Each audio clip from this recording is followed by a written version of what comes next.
नमस्कार दोस्तों, पहले आप ये वीडियो देखिए। ये नहीं है, ये हाँ, रोजेज है। ये रोजेस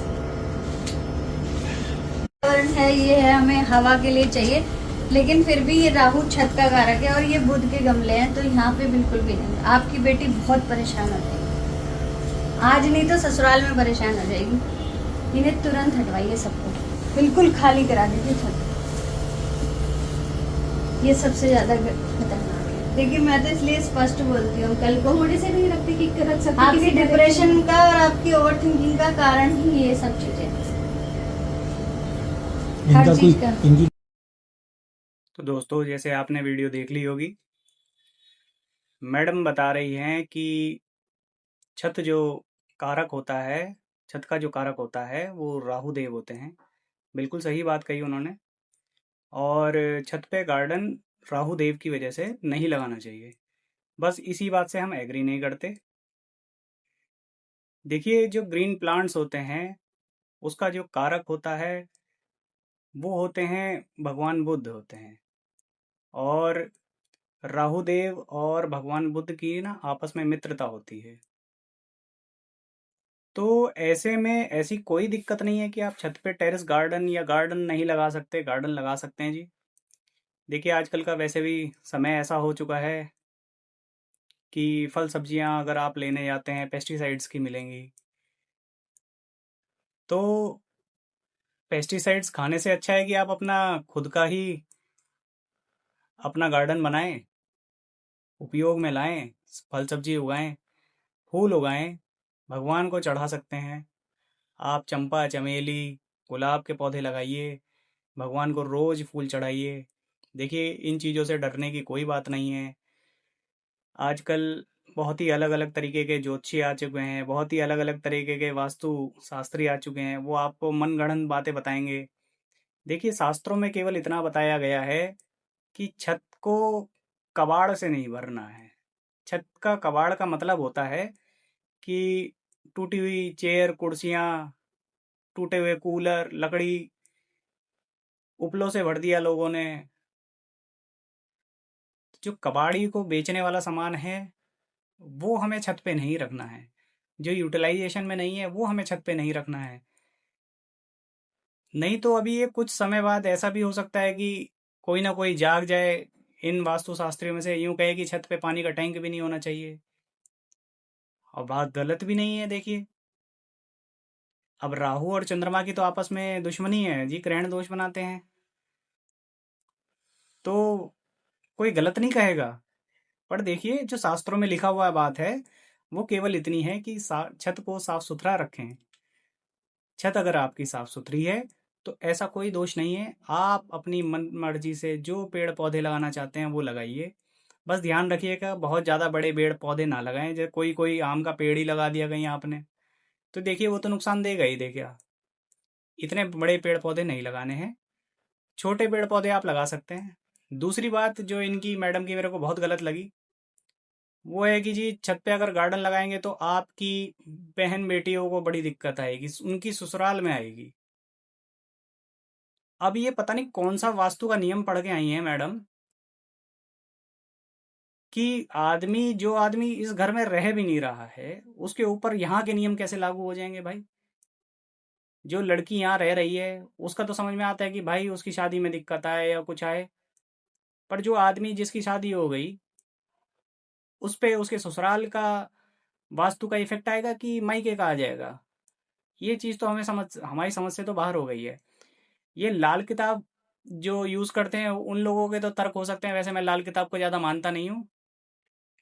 क्योंकि वो अपने उपाय को छोड़ के अड़ोसी पड़ोसी, मामी मौसी सबके उपाय करने शुरू कर देते हैं।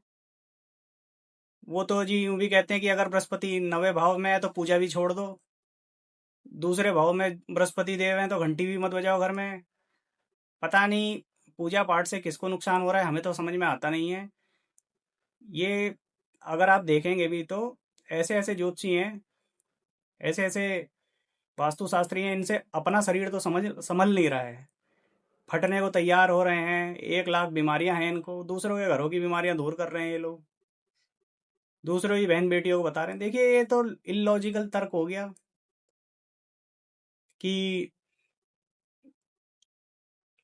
अगर टेरेस गार्डन लगा रखा है तो वो आपकी बेटी को ससुराल में तकलीफ होगी। जी ऐसा कुछ नहीं होता है, आप इन चीज़ों से बेफिक्र रहिए, अपना टेरेस गार्डन बनाइए, कोई दिक्कत नहीं है। हमने भी बना रखा है, हम तो खुद ज्योतिषी भी हूँ और वास्तुशास्त्री भी हूँ, और बहुत समय से बना रखा है, ऐसा कोई दिक्कत नहीं है।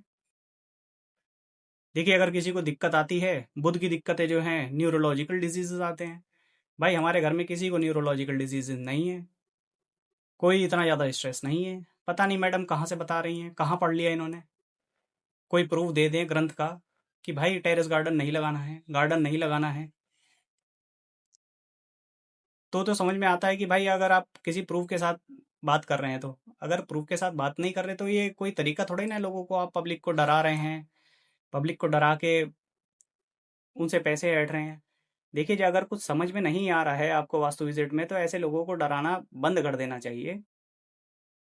कि मतलब अपने मनगढ़ंत कुछ भी आप कहना शुरू कर देंगी, गलत तरीका है और ये चीज़ गलत ही है। इस तरीके से वास्तु विजिट करेंगे तो क्या ही लोग समझेंगे कि वास्तु क्या होता है। अब कोई दूसरा वास्तुशास्त्री जाएगा, वो कह देगा जी आप लगा लीजिए कोई दिक्कत नहीं है, तो इससे क्या होगा, वास्तु का नाम खराब होगा और कुछ नहीं होगा। तो सभी लोग थोड़ा सा ध्यान रखिए कि आप किस वास्तुशास्त्री से अपना कंसल्टेशन ले रहे हैं, थोड़ा ध्यानपूर्वक लें। क्योंकि इस समय तो आप ये समझ सकते हैं कि कुछ टाइम पहले एक महावास्तु शुरू हुआ था। उन्होंने इतने चेले बनाए अपने, वो खुद भाई साहब जेल में पड़े रहे हैं, अभी निकल के आए हैं, नॉर्थ ईस्ट की जेल में थे। तो उन्होंने 3-3 दिन के कोर्स करवा करवा के ऐसे महारथी पैदा कर दिए हैं जो बिना सर पैर की बातें करते हैं, ना वास्तु जानते हैं ना ज्योतिष जानते हैं, बस शुरू हो गए हैं, अपनी दुकान चलानी शुरू कर दी उन्होंने। तो अपना कंसल्टेशन जिससे भी ले रहे हैं आप, थोड़ा ध्यानपूर्वक लें। देखिए होता यह है कि आप कहीं भी जाएंगे, अगर किसी कोचिंग में भी आप पढ़ने जा रहे हैं, मेरा मानना तो ऐसा है कि थोड़ा सा आप पढ़ के जाएं, क्योंकि आप तर्क से तभी बात कर पाएंगे। ये तो बिना सिर पैर वाली बातें हो गई हैं। जैसे कि कोई अगर स्कूल में जाता है, अगर बच्चा वो थोड़ा सा पढ़ के गया है, तो टीचर से क्वेश्चन आंसर कर सकता है वो, कि मैडम आप सही पढ़ा रहे हो या गलत पढ़ा रहे हो। अब कोई बच्चा पढ़ के ही नहीं गया है कुछ, वो तो मैडम ए फॉर एप्पल को ए फॉर बॉल बताने लगे, तो वो तो कुछ भी बता देगी, तो बच्चा क्या समझेगा। तो वास्तु का थोड़ा बहुत जानकारी आप लीजिए। देखिए बुक्स मिलती हैं इतना, मतलब अगर कोई वास्तुशास्त्री अगर आपको कुछ कह भी रहा है, तो उसका तर्क पूछिए आप उनसे, कि कोई तर्क तो दीजिए। ऐसे थोड़े ना कि भाई बेटी को तकलीफ आएगी ससुराल में आएगी, अरे ये क्या बातें हो गई ये, क्यों आएगी भाई ससुराल में, ससुराल का वास्तु कहाँ गया फिर। अगर मान लीजिए उसके ससुराल में जहाँ वो रह रही है वहाँ पे वास्तु इतना अच्छा है कि वहाँ पे किसी के घर में किसी को कोई तकलीफ नहीं है आएगी, तो आपके घर से तकलीफ क्यों जाएगी भाई उस लड़की के पास। आपने तो वो विदा कर दी, तो आपका, ना तो वो आपके घर में रह रही है, आपने विदा कर दी, तो आपके घर का वास्तु उसको कैसे लग रहा है, पता नहीं। आप लोग थोड़ा सा ध्यान रखिए इन चीज़ों का, अपने हिसाब से चलिए, थोड़ा सा पढ़िए, जो भी वास्तुशास्त्री मिल रहा है आप कंसल्ट तो करिए, कोई बात नहीं है ऐसे। क्योंकि देखिए भरे पड़े हैं, अच्छे आदमी देखने से बहुत ही कम मिलते हैं, ठीक है। मैं ये नहीं कहता कि मैं अच्छा ज्योतिषी हूँ या अच्छा वास्तुशास्त्री हूँ। देखिए गलती सबसे होती है, हमारी भी कैलकुलेशंस में मिस्टेक्स हो जाती हैं, ऐसी बात नहीं है, हमसे भी गलत प्रिडिक्शंस हो जाती हैं। पर अपनी गलतियों को स्वीकार करना चाहिए, इस तरीके से लोगों को भ्रमित नहीं करना चाहिए।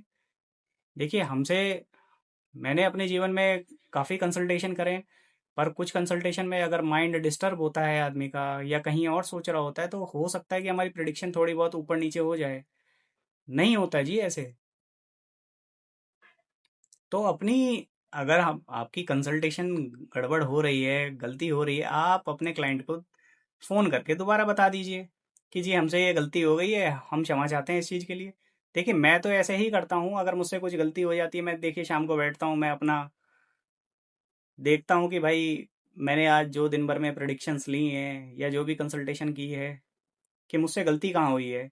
अगर मुझे लगता है कि मुझसे गलती हुई है और वो चीज़ बहुत बड़ी है, क्लाइंट को बता देनी चाहिए, मैं जी फ़ोन करके बता देता हूँ कि मुझसे गलती हो गई है, आप इसमें थोड़ा सा रेक्टिफिकेशन कर लीजिए। पर इस तरीके से मैंने तो आज तक नहीं करा है कि भाई आपकी बहन बेटी बुआ आप उनको तकलीफ आ जाएगी जी, वास्तु के हिसाब से ऐसा हो जाएगा। ऐसा जी होता ही नहीं है वास्तु में। जो वास्तु का मतलब हो गया, आप जिस घर में रह रहे हैं उस घर में जो लोग रहेंगे वो उसका फल पाएंगे। ठीक है, मान लीजिए मैं इस घर में रह रहा हूँ तो मुझे पर इस घर का वास्तु अप्लाई होता है। ऐसा नहीं है कि मेरा गांव में एक मकान है, उसका वास्तु भी मुझ पे अप्लाई हो रहा है। जब मैं रहता ही नहीं हूँ उस जगह पे तो उसका कोई वास्तु अप्लाई नहीं होता है। ठीक है ना। ठीक है जी, अगर वीडियो पसंद आए तो लाइक एंड सब्सक्राइब करें। धन्यवाद।